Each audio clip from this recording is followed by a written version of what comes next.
Hello everyone, today we talk about medieval Africa and this is gonna be just a very brief overlook, I'd say, on the topic. First of all, because I'm not a great expert about medieval Africa in itself, aside from the Mediterranean one, and with probably also a bit about the Eastern the Horn of Africa and other populations that dwelled from Morocco to Guinea.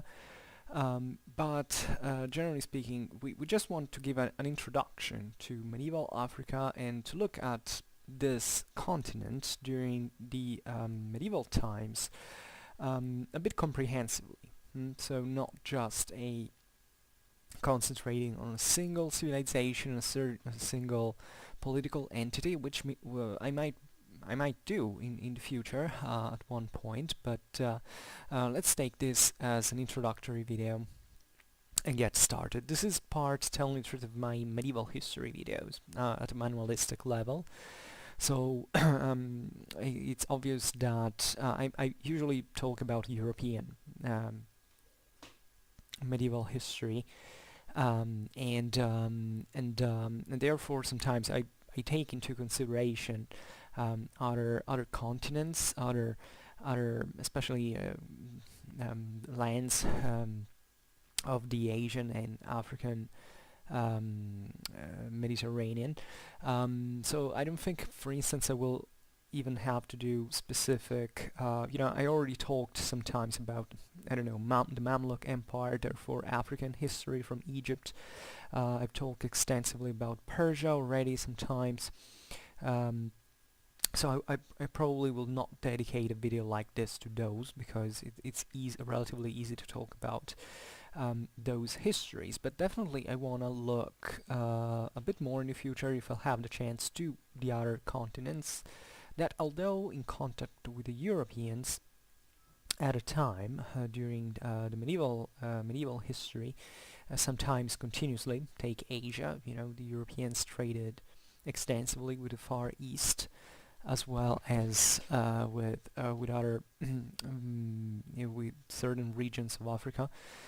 Even the Americas, that didn't see continuous contact with the Europeans, were, however, touched by them previously to Columbus. So I think, however, it's interesting to dedicate to the faraway lands from the European Middle Ages the rightful space, just to let people know that they were out there, even if popular culture has not absorbed their stories as something, you know, part of in the West, at least. So the first contact with the Europeans obviously would start to become intense, especially with the during the age of the exploration, with not just through the discovery of America, because we know obviously the age of the exploration started mainly with in Africa, from trying to reach Asia, and the same discovery of America, or rediscovery we can say, was something that occurred because the Europeans wanted to reach the Far East through new routes, and they had figured out that going around the globe could have shortened the distances from the Atlantic route. They were wrong, but they found out a new continent, two new continents, by the way, that were eventually, we all know the story of how these things went, and it's mostly part of the European, let's say, of the modern age, rather than the medieval one. It's a story of colonialism, of aggression, of subjugation, and also sometimes of extermination, carried out by the stronger force that were the Europeans, but also the peoples that eventually got to become European subjects weren't that peaceful and kind. Firstly, against each other. So human history is a pretty dark history in itself for being human, really, independently from where you come from. But it's only that already at that time there was basically a continuous interconnective system that basically extended to the whole planet. Continent like Oceania would have had to wait, mostly Australia being colonized much later, but generally speaking there was during the modern age a great push towards the process of globalization, which definitely remains still today. I mean, the world has always been globalized in some fashion. Today, global history is something very fashionable in academies, and to me, it's yeah. I mean, it's interesting, definitely, but sometimes, according to me, it's just a way to remain vague and say, just like in videos like this, by saying, that oh look, there is a global perspective, so let's start it. But talking about a global perspective in the Middle Ages is something very complicated, and in ultimate analysis, if you want to start it, you still have to start from the details, from the bottom, also because indeed there was not a real globalist perspective at the time. So you have to start studying very particular sources of people who traveled, that were usually part of the more developed societies, like from China or Europe. So they could make back and forth along the Silk Road, but it's very difficult to make a global perspective of very strong consistency, if not getting very close at that point to anthropology. And therefore we open the field to very interdisciplinary topics that sometimes and unavoidably end to be a bit more ideologicized than what normal and neutral and crude history should be. But aside from this little vent, I'm kidding. I love anthropology, by the way. I could have studied anthropology. Sometimes I say, take another degree in anthropology. Okay. It's just that now, being formally a historian, which in itself doesn't mean anything, because you still need, as a historian, anthropology and philosophy and everything, basically. I realize that sometimes it's better to be a bit more schematic, a bit more, without breaking really the even certain approximations and cliches, if you want, just to give at least some parameters, because if you get out of things like times and dates and events, it's sometimes very difficult even to make the person understand what you're talking about, even though you might carry out the brightest synthesis you can imagine.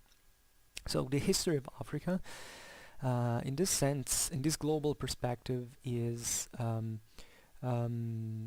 first one that was eventually the rise of European expansionism outside of Europe in consistent scale, and obviously the African peoples who enter in contact with the Europeans were first one of the coastal areas, because the age of exploration was carried out mostly by sea. And still up to very recent times, like even the 19th century or even beyond, there were certain parts of I don't know, the African mainland as well as the Southern American or other areas hadn't been explored, and in this sense, maritime history is always something that goes that makes you understand how, first of all, how much easier it was to travel by sea, although it was very risky, and it was really an enterprise at the time. Going to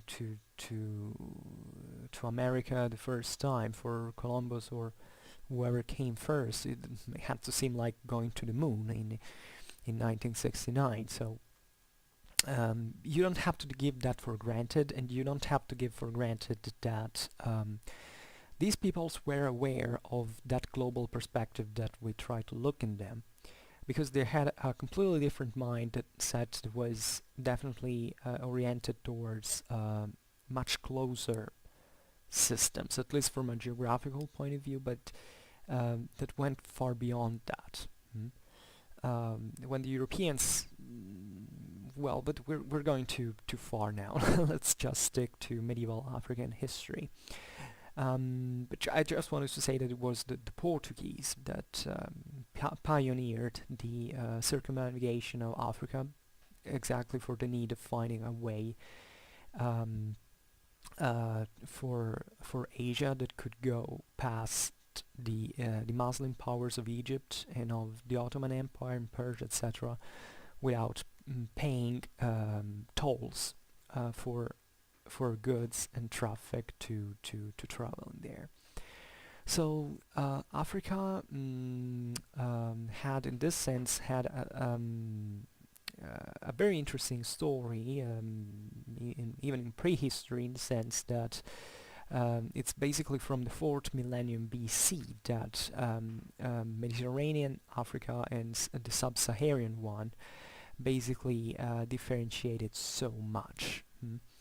I mean, it's pretty evident that the Sahara, when was it wasn't really a wall, an impenetrable wall, because trade between Black Africa and the Mediterranean were always there, historically speaking. But it was an enterprise even in there. So the the drying up of the Sahara region and the spread of the desert made more difficult, obviously, the links between the north and the center of the African continent. And while Mediterranean Africa was basically in a continuous and very close contact with the major Mediterranean civilizations that started partially also from there. Think about Egypt. That wasn't really a Mediterranean power in the sense that, yeah, they actually had a place like that, but eventually the major Mediterranean empires was definitely the Phoenician ones, then the Greeks, the Romans, and then so again the Byzantines, if we want to make this division, and medieval Europe too, in the sense that what happened in North Africa was heavily influenced by what was happening in Europe. There's always been a coastal northern Africa in this sense that was colonized already in medieval times, but there were also the Berber populations that inhabited the northern African mainland were always in contact with what was happening to the coast, and also, however, they were closer to those trade routes that connected the Mediterranean to through the Sahara to Black Africa. And so, relatively to Northern Africa, we know a fairly good amount. I mean, Northern Africa in history normally goes along with our Western one. When we study the Middle Ages, we study even the previous phases of history. Relatively to Sub-Saharan Africa, history is much more difficult to reconstruct, because there were very different societies. There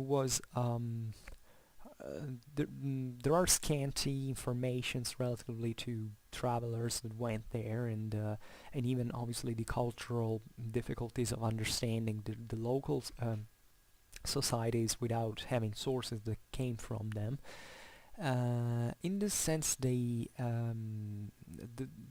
main difficulty obviously stands in we have a very few written material about that, and definitely archaeology can solve many problems, and other disciplines can shed light, definitely, but that can't really reach up to the level of information that we have for Northern Africa in the same times, and for the rest of in this case of Europe, but definitely there are many other regions in the world about which we don't know much for the same reason. I mean, even certain places of Europe, and especially in the far north or in the far east. I mean, before certain times in the Middle Ages, we don't really know what it was like.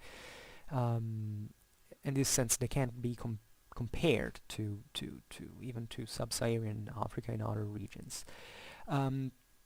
However, we do know fairly well, and also thanks to a particular character that medieval Europe had compared to the ancient one, that eventually gave us different types of sources and a greater amount. And also because we are closer in time, we know that in the first millennium AD, from the first millennium AD, definitely there were in sub-Saharan Africa kingdoms and civilizations that rose and fell, and there was a pretty dynamic history, especially in that area of the savannas, that is this band that stretches from Guinea to the Red Sea, so from the Atlantic to the Indian coast of Africa,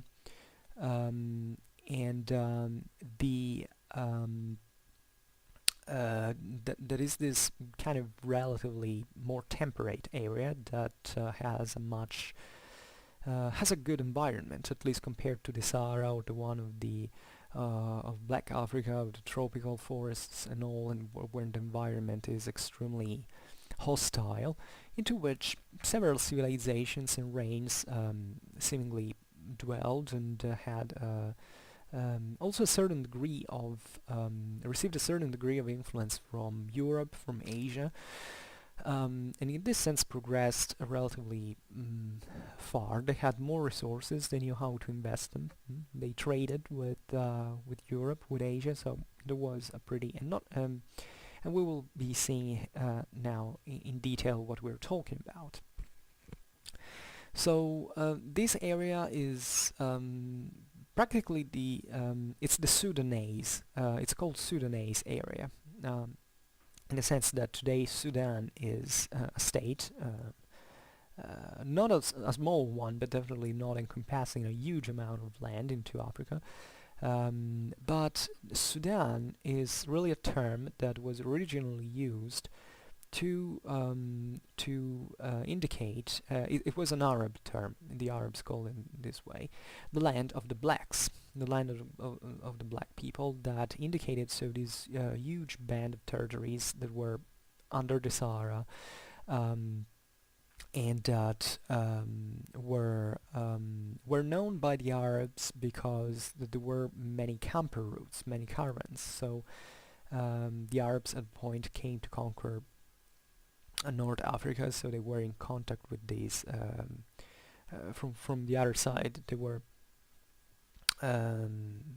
benefiting of those trades, were controlling them. They cared about these trades remaining alive and seizing them. So they started getting interested in the sources into this to Black Africa, and we know something also through them.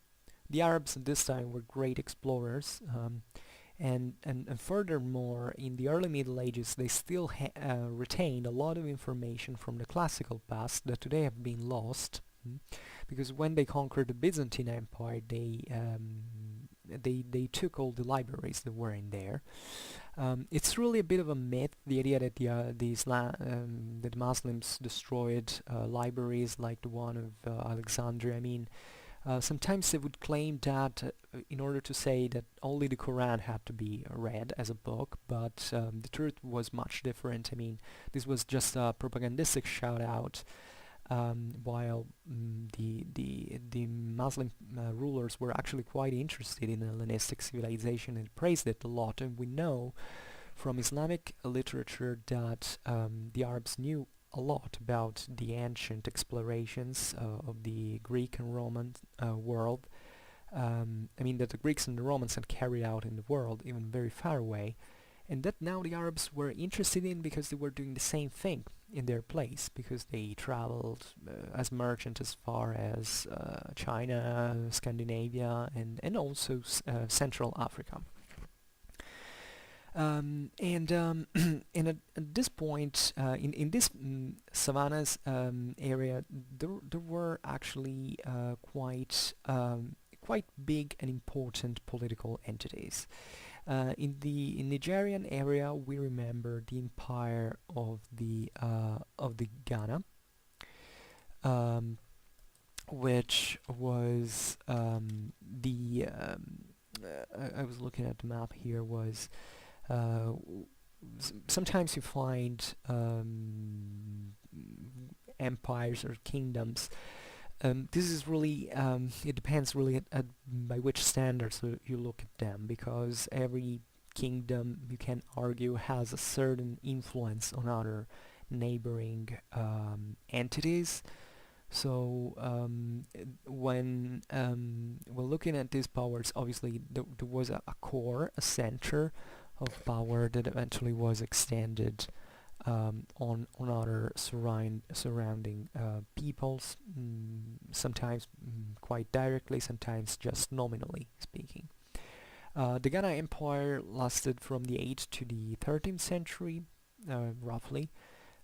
It's known as, and you have to think that it's not something that rose at a certain point out of the blue. It's unfortunately, we know too few, so there would be other Ghanese powers there. However, at some point, for reasons that depend on the same on every relative local history, these empires rose and fell at a point. These were the Ghana Empire basically developed over the trans-Saharan trade that existed since ancient times, and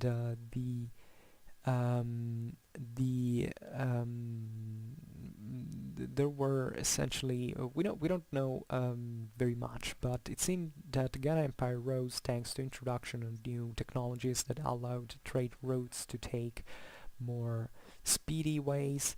Like, it seems that even introduction of camels triggered part of the fortune of these powers that definitely lived off of the trade between the Mediterranean and Central Africa. And the Ghanese Empire reached as far as Morocco and the Niger River. So there was a gold and salt trade, and certain urban centers even began to develop. Eventually, other powers taking its place. Another great empire was the one of Mali, that kind of followed to the one of Ghana, taking its place in the region, if you want. That lasted from, in fact, the 13th century to up to the 17th. And the other powers were the one of the Songhai, that in turn destroyed the Mali one, or at least it seems, we can't really say that with certainty, but it seems that the Songhai destruction of the principal Mali center of Timbuktu brought to the decadence of the Mali Empire, which eventually favored the subjugation from Morocco and the Portuguese of those areas. Then the Songhai Empire instead was a state that also here dwelled essentially in the same area, to really showing how the control of trade routes could really make the difference of who was ruling there, even over very large areas, and then also the Osa kingdom, that were really a bunch of powers. There were actually more than one kingdom, and They also had a obviously an engagement into trade, but also they seemingly to have been mostly peasants. All these kingdoms seem to have shared common customs of some sort. And by the 14th century, Kano, the essentially which is today the capital of Kano State in northwest Nigeria, rose as a center, as the most powerful state, we can say. Those were actually small centers compared to the European ones, but still pretty important as trade bases for the trans-Saharan routes for salt, cloth, leather, and grain. So you see, all these powers that are pretty the Hausa kingdoms were really dwelling between the Niger River and the Lake Chad. So today the north of Nigeria in practice. And what is interesting is that this very big Sudanese area, as we've defined it, as basically Black Africa, starting from the 7th century, and especially this band of the savannas, began to be converted to Islam. This was happening simply because the Arabs at the time were on the rise, so they were really exporting their rule, their customs, and their religion into these peoples. These peoples obviously were almost all polytheistic at the time, or even animistic, depending how you want to consider some of them. So, as it often happens, the conversion to a certain religion implies more political reasons than strictly religious ones. And this shows how the Muslim powers were progressively extending their influence in these areas for what we were saying before, that were the trade routes, the control of trade routes. So these the aristocracies of these sub-Saharan kingdoms saw fit to accept Islam as this sort of passport for dealing, politically and diplomatic with the Islamic powers, and making money in turn with them. So it was a mutual benefit.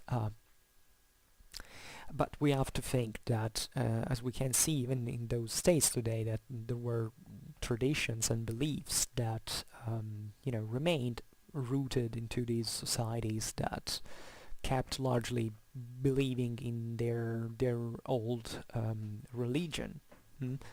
Also because aside from these contacts with the Islamic world, they practically had a, it's not that big powers eventually, big Muslim powers crossed the Sahara and imposed their rule on these guys, so there was a pretty distanced, detached relation in many ways, and even the Muslim card could be played softly in a certain sense. Relatively to the spreading of Islam into Africa and in Asia, especially during the Middle Ages and the modern age, it's very interesting to see how basically the Muslims, especially during the modern age, basically won over Christianity, in the sense that it converted a huge amount of people, while the Christians, yes, managed to convert those populations in America, and in the other lands that they colonized, but still large parts of the Asian and African continent were won by Islam at this point, and this was also a problem in following times for the for European colonialism, in part, among the other and more obvious reasons, that is the need of independence that the local populations really showed in front of the colonialists. And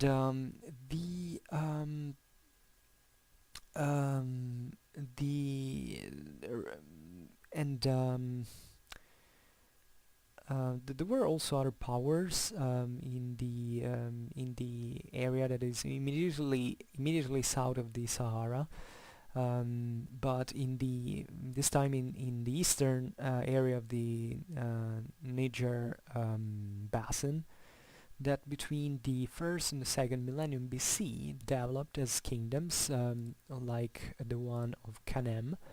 The Kanem-Bornu Empire is usually called. It's basically stretches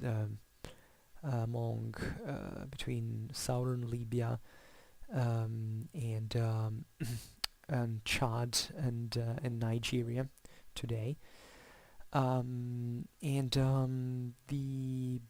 Seemingly it lasted for the Kanem Empire lasted from the 8th to the 14th century, roughly, even though as smaller kingdoms like the one of Bornu remained basically until the 20th century largely autonomous and were not independent in practice.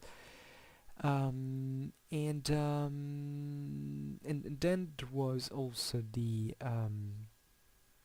Kordofan, the Darfur kingdom, and the Kordofan kingdom as well. Now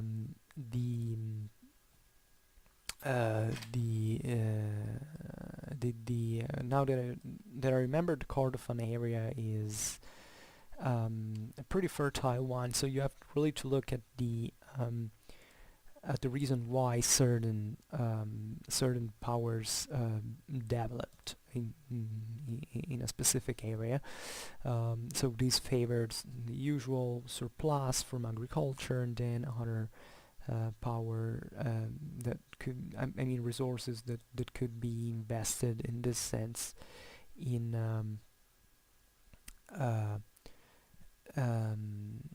these areas. And the Darfur region, the Darfur kingdom, instead seemingly expanded from the semi-arid plains, from the mountains, the Jebel Mara mountains, because the plains are actually semi-arid and they do not really allow the spread of the growth of a dense population. Instead, from the mountains with a different climate, it's where the Darfur aristocracies basically managed to expand to control the surrounding region. We have also for these powers, we know really a very few in detail. We know something from Al-Idrisi, that was a Muslim Sicilian geographer. He describes certain pagans that are referring to these Darfur kingdoms who had certain towns where they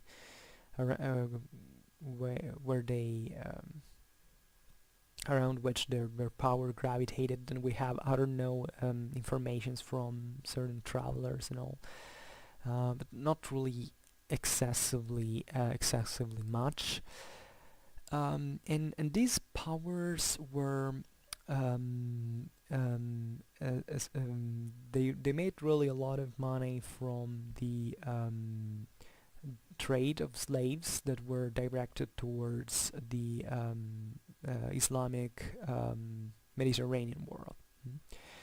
And at the same time, in the Guinea Gulf, there was the development outside of the Islamic influence of very refined artisan civilizations, such as the Yoruba, the Ashanti, the Benin, and the Nupe.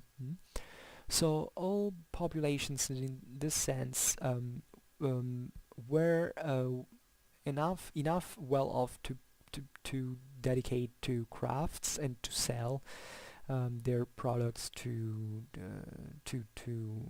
foreign merchants. And this is important.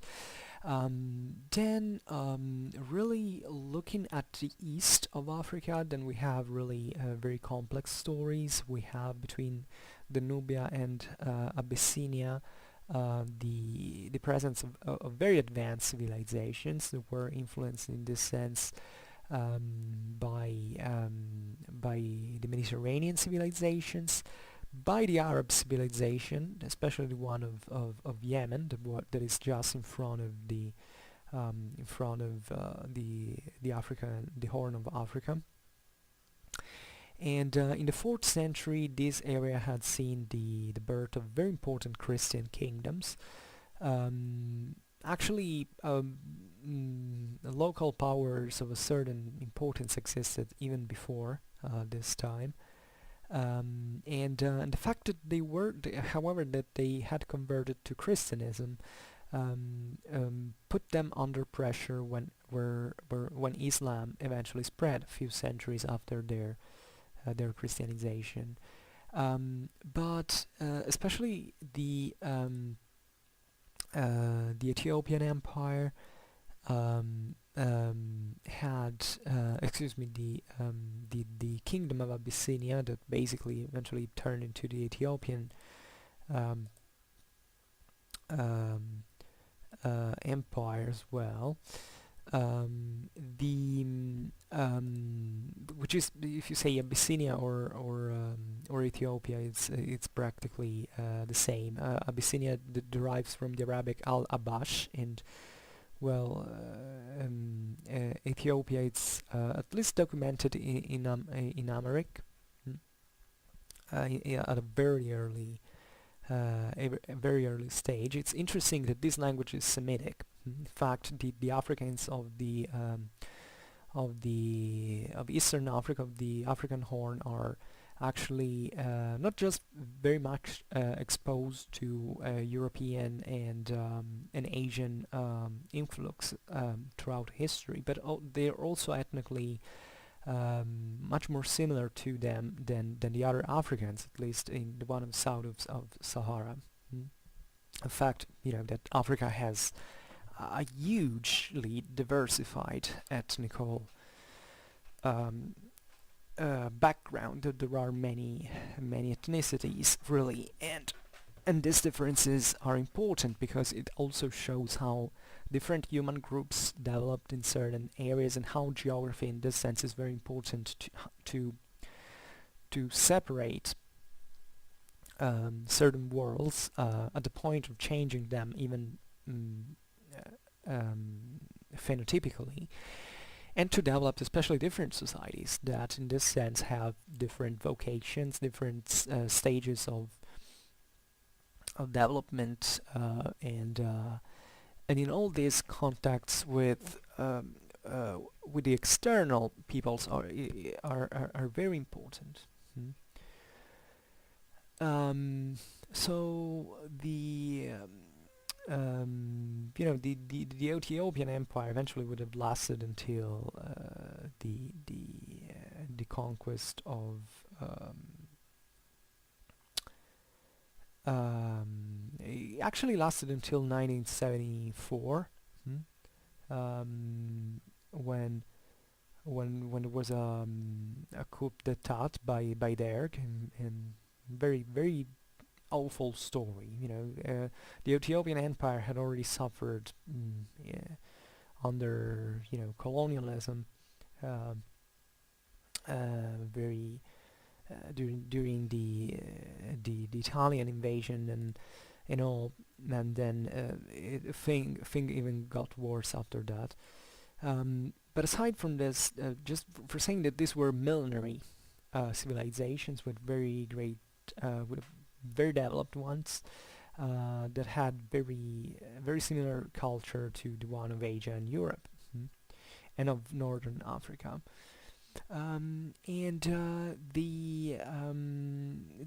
real intense contact, especially with Eritrea of Abyssinia, was towards the end of the Middle Ages, because these were rather dynamic kingdoms from a commercial point of view, and they were just opened to the Red Sea, and therefore of the rich traffics that interested the Indian Ocean. And very interesting in regard to this is the influence that the Horn of Africa and not only had from Asian civilization. There is the so-called coast of the Eastern Africa was known as the Zhang coast. You know, the Zhang were these were Chinese. The idea was that there were certain substantially commercial companies that sailed from China during the early Ming Dynasty. One of them was led by Zheng He, so from where it took the name. This was originally a Muslim, but eventually he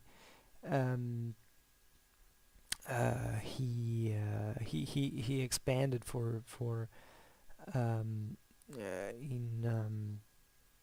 excuse me, I was reading one thing. There are noises, but just for saying that there was an active interest from the far east of Asia towards Africa, just a bit like today in economical terms, definitely. And this relation can be seen also with the formation of multi-ethnical cities, like it happened in other centers of Bantu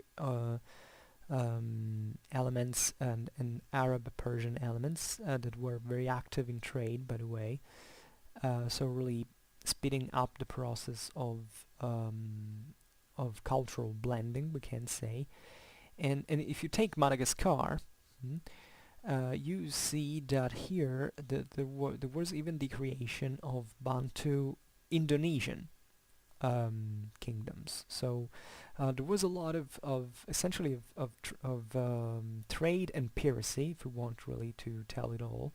There was also a lot of slave trade in this sense, but there were a lot of Asians coming from Indonesia, from China, from other areas that in this sense made a living out of this business, and that came to settle into the Eastern African coast. So they practically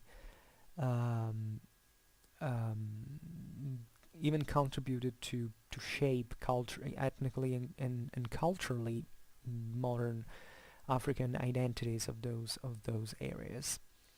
There is also another, if you go even more in the south, relatively to equatorial and central southern Africa, which were dominated by the linguistical stock of the Bantu. We know much less, again, because this also was increasingly more far from the knowledge of more developed civilizations that could document and know. But here archaeology turns out well, because if you I don't know if you knew it, but there are the great in Zimbabwe there are huge ruins that are dated back to the 5th-6th century, and they tell us about a civilization was very developed, also partially urbanized. And that, however, basically knew a certain decline afterwards, and there was probably a continuity also in certain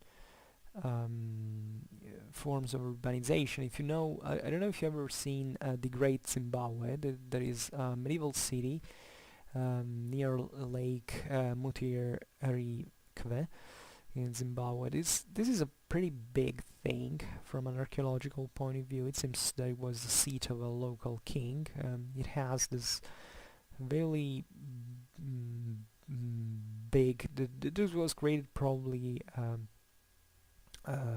starting from the 11th century, so very early in time. And you see, go check the photos just of the great enclosure and the valley complex, and you'll see that these were actually pretty advanced. I personally didn't know that there were this even these remains, and was very surprised by that.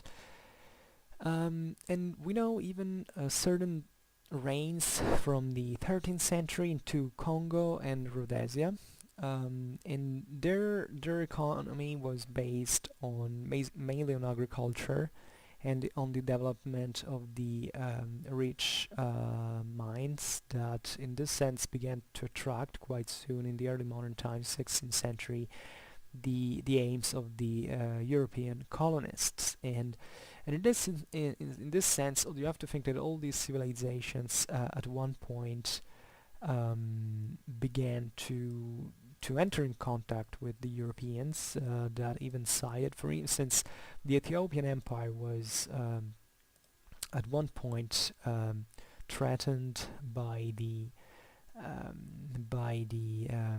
Adal, the Adal Sultanate, in the 16th century, and the Ottomans were backing the Adal Sultanate against the Christian Ethiopian Empire, and the Portuguese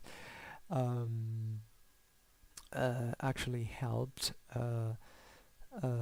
the Ethiopians, and to restore even their dynasty that had been overthrown at a point by the Muslims.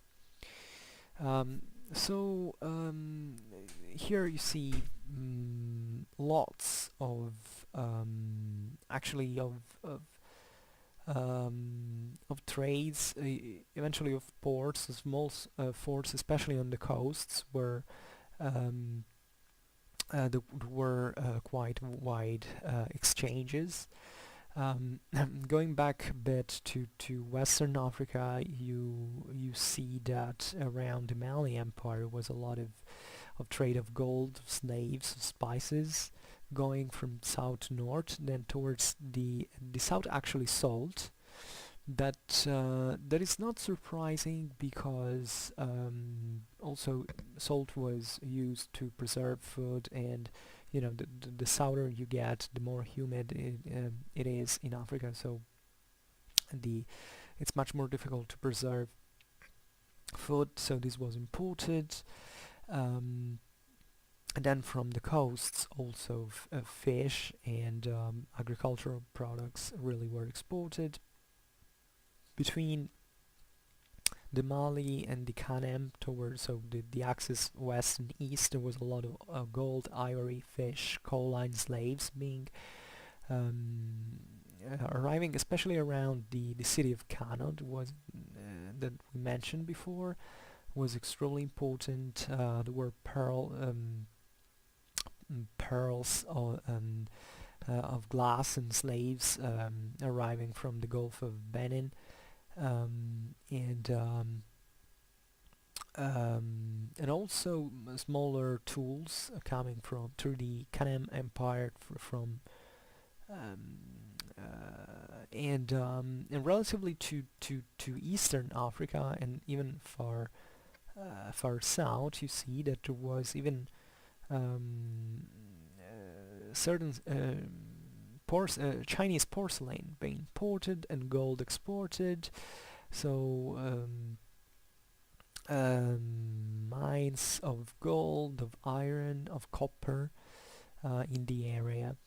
And also far north, in the south of Ethiopia at Shango, also gold and ivory being traded towards the north. So very active activities that active trade that really show how really important the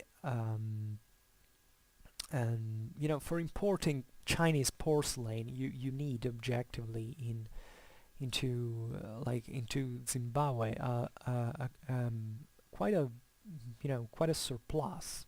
Obviously they had gold, so they probably rose at that from when they began to extract it. They and find and finding someone who could buy that could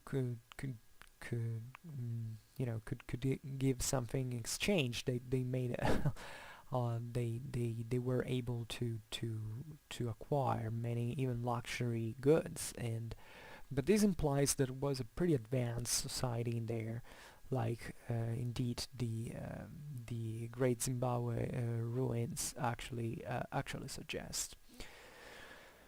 So a really great system, that of Africa, unfortunately about which we don't unfortunately know much. But that in this sense it's very easy, very interesting to investigate, even just from from archaeology, etc. And now we're talking just about the greater political entities that we know of, but even more primitive societies that gravitated by the way around these centers and that were influenced in turn are extremely fascinating to study. And from that we know, as a matter of fact, from anthropology, that even those societies that remain primitive because they have a few economic potential than others, and that we think to be in this sense kind of incontaminated up to a certain time in history, actually were already influenced quite strongly, even in their own beliefs, in their own, by maybe, I don't know, the fact that they had bought a tool fabricated into one of these more developed societies, and that had changed their way of looking at the world, at controlling the territory, at thinking of themselves into a world that was inhabited also by other peoples. And this is what I find extremely fascinating in this sense. And I wish I could say more, but unfortunately I'm not an expert, but definitely I will talk more about these cultures in another occasion. So for now, I just hope that you enjoyed this video. If you did, please share it. Otherwise, leave a like or subscribe to my channel for receiving further news about my new contents. And for now, I thank you heartily for listening to me. I wish you a nice time and see you next time. Bye.